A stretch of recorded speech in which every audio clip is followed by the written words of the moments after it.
Historia, 79 tahun Indonesia Merdeka.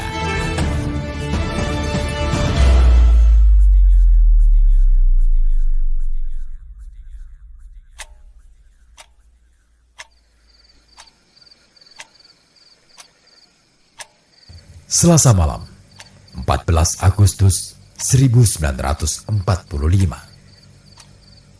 Sekitar pukul 8:30, tersiarlah berita yang mengemparkan tokoh-tokoh muda Indonesia di Jakarta. Berita itu dicorongkan melalui Radio Saigon dan Radio Australia. Berita itu tidak lain adalah tentang kekalahan Jepang atas Sekutu. Tak hanya di Jakarta, kegemparan itu merambat hingga ke kota Tegal. Kala itu, sejumlah pemuda kelompok rahasia pimpinan Muhammad Nuh dari barisan pelopor tengah berkumpul di sebuah rumah di bilangan Jalan Gili Tugel, kota Tegal. Mereka mendengar langsung berita kekalahan Jepang melalui siaran radio.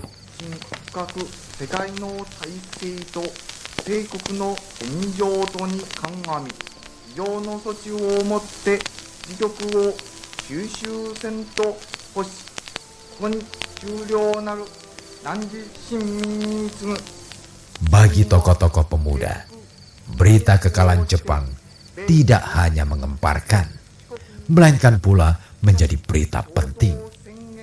Kekalahan Jepang menandai berakhirnya Perang Dunia Kedua.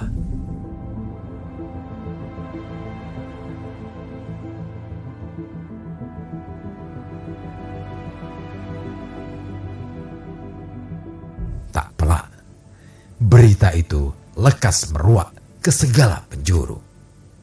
Hingga sampailah berita itu di telinga sejumlah tokoh pemuda di wilayah Karisidenan, Pekalongan.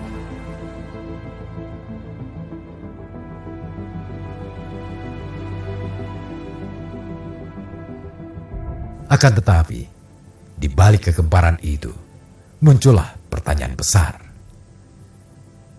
Bagaimana dengan janji Jepang yang kala itu akan memberikan kemerdekaan bagi Indonesia? Akankah itu terwujud? Ataukah Jepang akan lepas tangan dan menyerahkan Indonesia kembali ke pangkuan Belanda?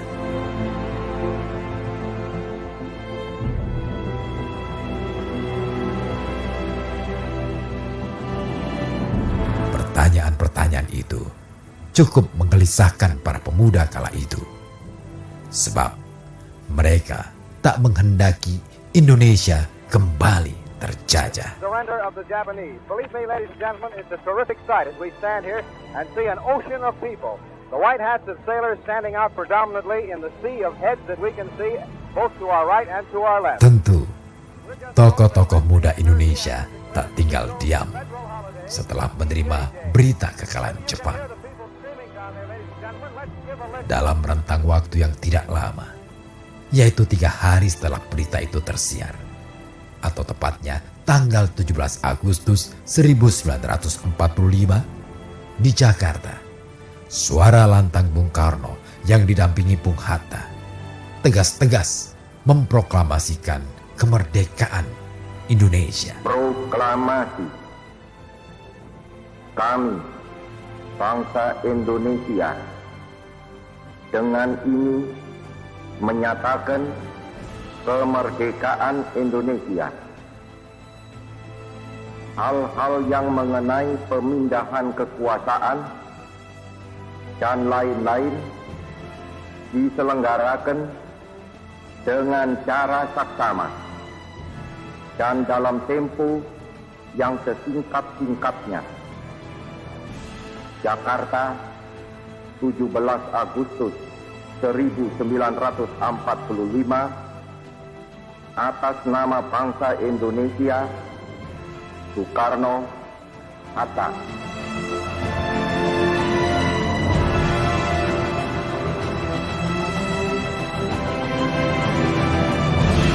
Peristiwa itu sedikit memberi kelegaan para pemuda. Sekurang-kurangnya, cita-cita untuk memerdekakan bangsa Indonesia telah tercapai.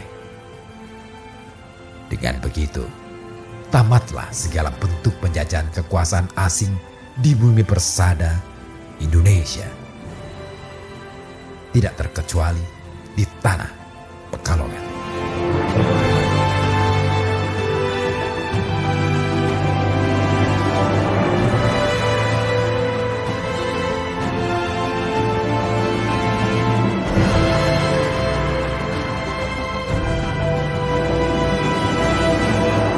Bagai lesatan anak panah yang terlepas dari busur, kumandang proklamasi kemerdekaan Indonesia cepat tersiar sampai ke wilayah Pekalongan. Tidak lain karena sejumlah pemuda Pekalongan turut hadir dan menyaksikan peristiwa proklamasi kemerdekaan Indonesia yang dilangsungkan di halaman kediaman Bung Karno di Jalan Pegangsaan Timur, Jakarta.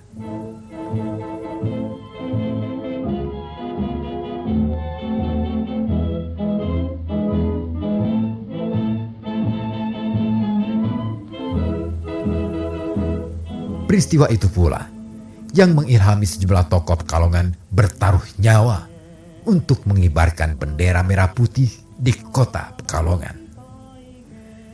Peristiwa itu terjadi sehari setelah Bung Karno dan Bung Hatta mengumandangkan proklamasi kemerdekaan Indonesia.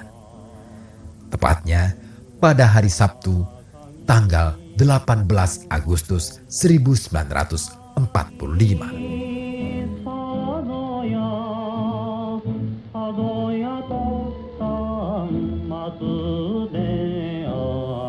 Tak hanya itu, peristiwa pengibaran bendera merah putih tak cukup sekali dilakukan di kota Pekalongan.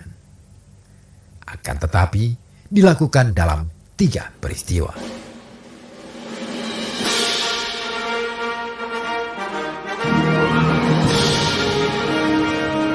Mula-mula dilakukan para pemuda yang tergabung dalam Angkatan Muda Kereta Api atau AMKA. Pengibaran bendera merah putih itu dilakukan sekitar pukul 6 pagi di halaman stasiun Pekalongan. Mereka memanjat menara komunikasi stasiun Pekalongan dan mengibarkan setinggi-tingginya bendera kebangsaan Indonesia.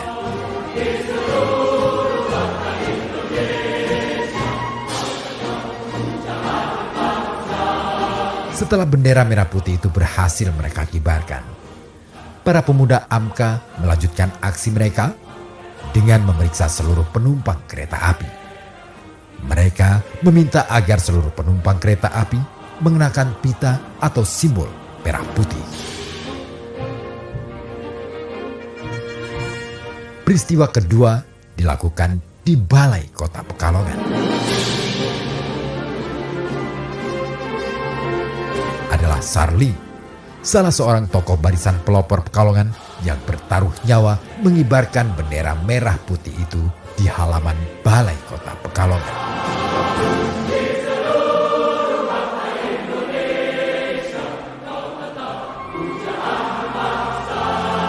Sayang, bendera itu tak lama berkibar di atas tiang. Wali kota yang kala itu dijabat oleh Sumpeno beserta stafnya menurunkan bendera yang memiliki makna mendalam bagi perjuangan bangsa Indonesia itu. Maklum, kekuasaan Jepang di kota Pekalongan kala itu masih sangat kuat.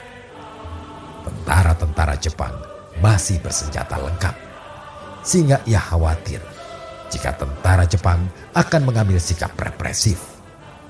Apalagi kala itu tentara Jepang mendapatkan mandat untuk menjaga keamanan di tanah Indonesia sebelum dikembalikan kekuasaannya kepada Belanda.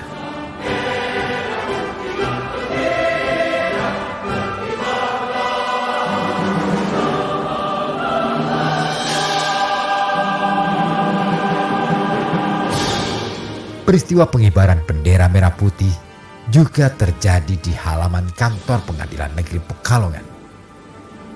Seorang pemuda 24 tahun yang merupakan tokoh Angkatan Muda Republik Indonesia, nekat mengibarkan bendera merah putih pada tiang bendera yang berada di halaman Pengadilan Negeri Pekalongan. Pemuda itu bernama Ahmad Junaid.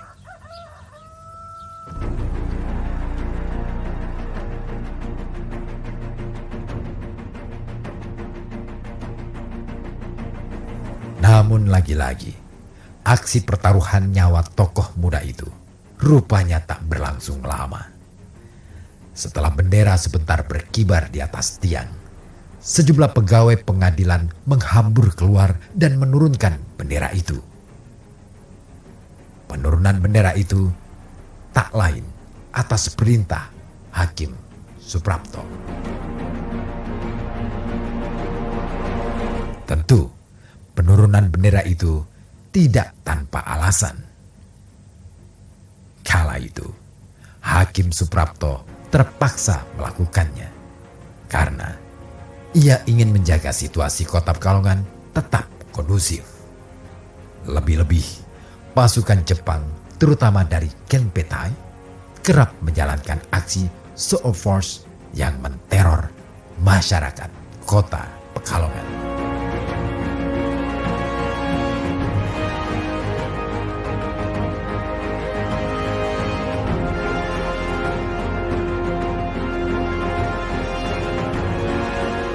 Situasi cekam itu rupanya tak juga menunjukkan tanda-tanda akan segera reda.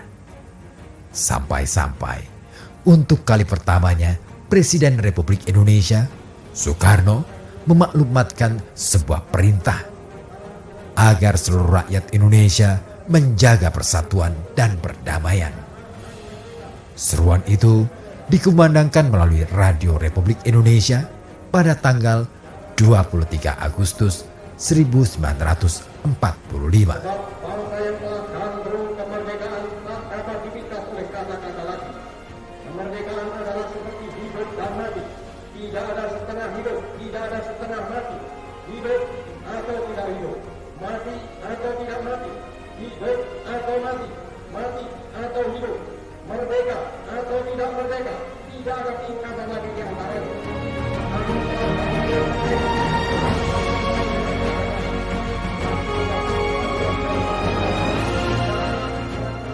Lain dari itu, suara lantang Presiden Soekarno juga menyerukan anjuran agar segera bangsa Indonesia mendukung dan turut membentuk institusi pendukung pemerintahan Indonesia sebagai negara yang merdeka. Mengadakan perempuan-perempuan Indonesia, menyatukan dan menyatukan anak-anak Indonesia. Tuan-tuan telah mengetahui pemuda Indonesia sudah mati.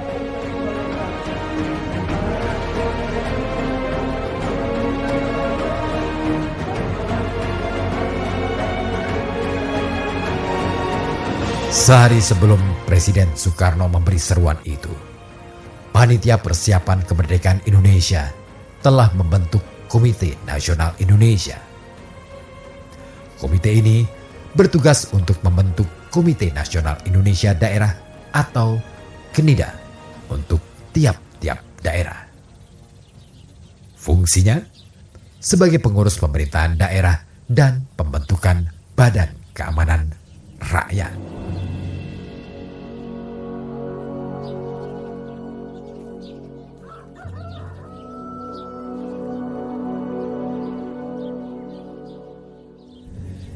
Cergas menyikapi keputusan PPKI, sejumlah tokoh dari kaum nasionalis dan ulama Pekalongan bersegera menyelenggarakan musyawarah pada tanggal 28 Agustus 1945. Musyawarah itu menghasilkan keputusan-keputusan yang brilian. Pertama, mereka sepakat untuk mendirikan Komite Nasional Indonesia Daerah di Pekalongan. Kedua, pembentukan pengurus KNIDA. Disebutkan dalam struktur organisasi KNIDA, Dr. Sumbaji didudukan sebagai ketua, sementara Kiai Haji Muhammad Ilyas yang merupakan konsul Nahdlatul Ulama ditugasi sebagai wakilnya. Sedangkan Raden Sarpan yang seorang kepala bea cukai dimandati sebagai sekretaris 1. Demikian pula Sutejo diamanati sebagai sekretaris 2. Selanjutnya, posisi bendahara dijabat oleh Abdul Qadir Bakri.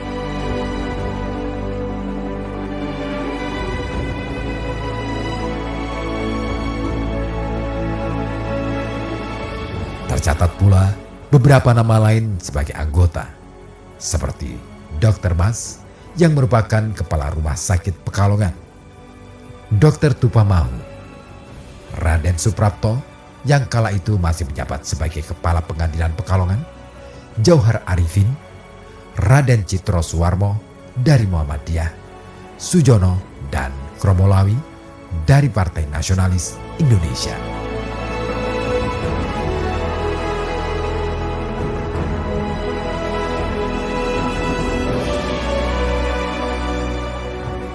Mengawali langkahnya, Knida Pekalongan melangsungkan sidang pada tanggal 12 September 1945.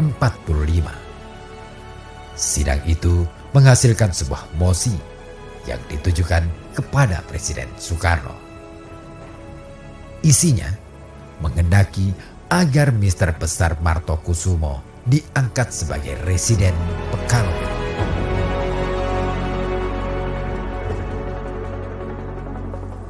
Mosi itu segera mendapatkan balasan. Melalui Sekretaris Negara A. Pringgodikdo, Presiden Soekarno mengangkat Mister Besar Martokusumo sebagai Residen Pekalongan pada tanggal 21 September 1945.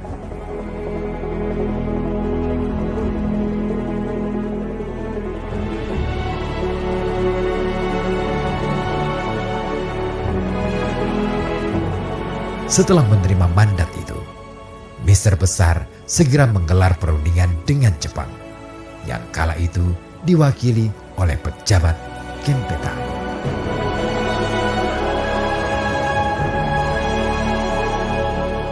Ia tak sendiri, akan tetapi mengajak serta Ketua Knida Dr. Sumbaji dan Komandan BKR Iskandar.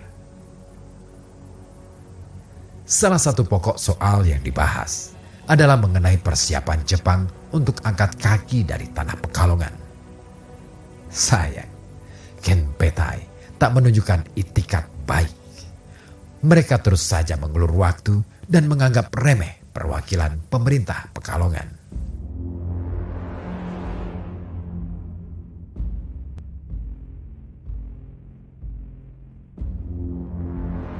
Bagai menjilati ludah yang telah jatuh di atas batu, sikap Kenpetai memperlihatkan tabiat yang berbeda dengan yang dulu digaungkan melalui gerakan 3A.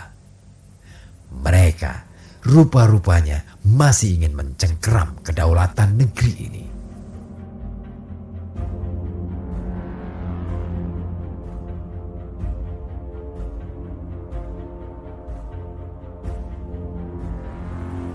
Tak peduli dengan sikap acuh tak acuh Jepang, para tokoh Pekalongan membalas sikap mereka dengan rencana untuk menggelar pawai menyambut kemerdekaan Indonesia. Pawai itu digelar pada hari Sabtu 29 September 1945.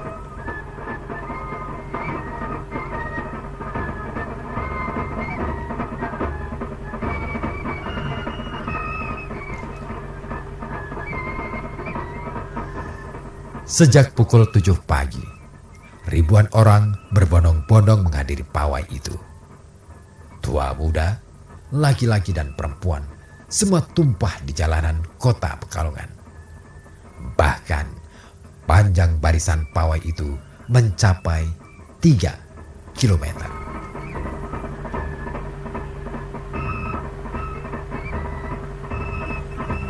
Mereka tak hanya berasal dari kota Pekalongan. Ada pula yang datang dari Batang dan Pemalang. Wajah mereka tampak gembira menyambut berita kemerdekaan Indonesia.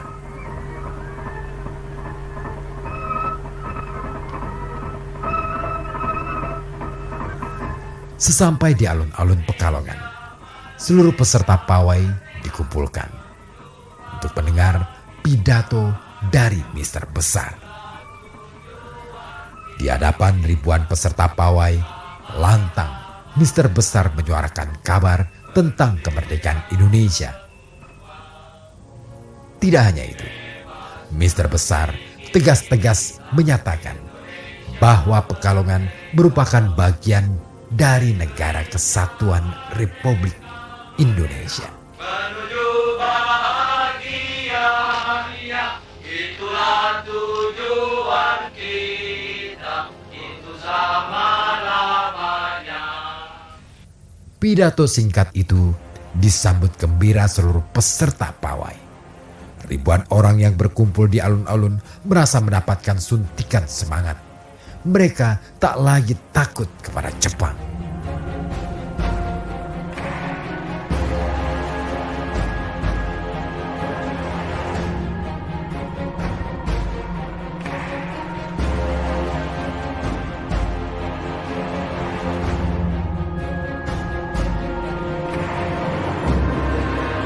Pidato Mister Besar itu rupanya cukup ampuh menyurutkan nyali militer Jepang di Pekalongan.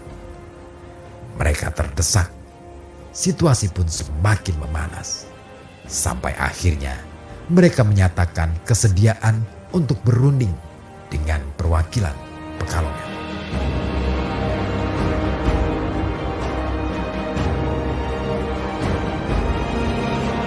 Demikian Historia 79 tahun Indonesia Merdeka.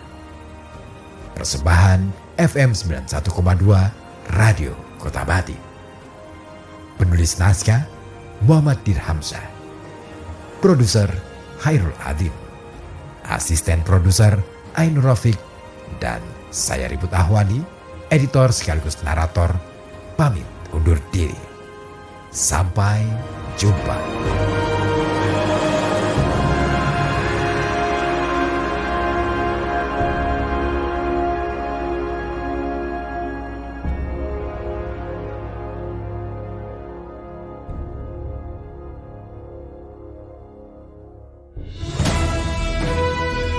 Historia 79 tahun Indonesia Merdeka.